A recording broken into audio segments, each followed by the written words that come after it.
ನನಗೆ ಅವಾಗ ಅರಿವೇ ಇರ್ಲಿಲ್ವಲ್ಲ ನನಗೆ ಎಷ್ಟು ವಯಸ್ಸು ಅಂತ. ತಾಯಿ ಹೇಳಿದ್ದು ಮರ್ತೋಗಿದೆ. ಒಂದು 2 ವಯಸ್ಸು 3 ವಯಸ್ಸು ಇರ್ಬೋದು ಅಷ್ಟೇ.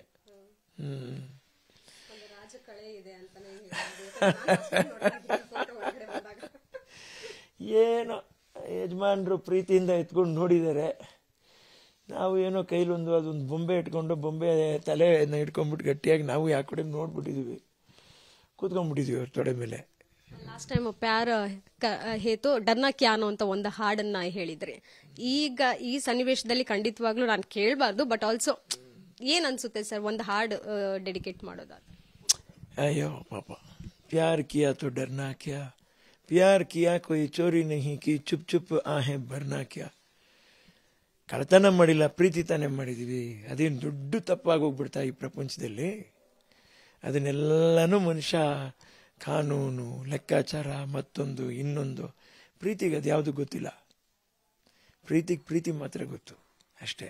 ಅದನ್ನು ಅರ್ಥ ಮಾಡ್ಕೊಳ್ಳುವಂಥ ಶ್ರೇಷ್ಠ ಮನಸ್ಸಿದ್ದವ್ರಿಗೆ ಅದು ಅರ್ಥ ಆಗುತ್ತೆ. ಇಲ್ಲಾಂದರೆ ಅದನ್ನೆಲ್ಲ ನಾವು ಇವತ್ತೆಲ್ಲ ನಾವು ಮಾತಾಡ್ಕೊಂಡು ಹೋದ್ರೂ ಕೂಡ ಅದು ಮುಗಿಯೋದಿಲ್ಲ. ಆಜ್ ಏನೋ ಹೇಳಿದೆ, ಅದು ವಿಷಯ ತುಂಬ ಚೆನ್ನಾಗಿ ಬರುತ್ತೆ. ಇವತ್ತು ಪ್ರಪಂಚ ಇಡೀ ಅದನ್ನ ಮಾತಾಡ್ತಾ ಇದೆ, ಅದೇ ಸತ್ಯ.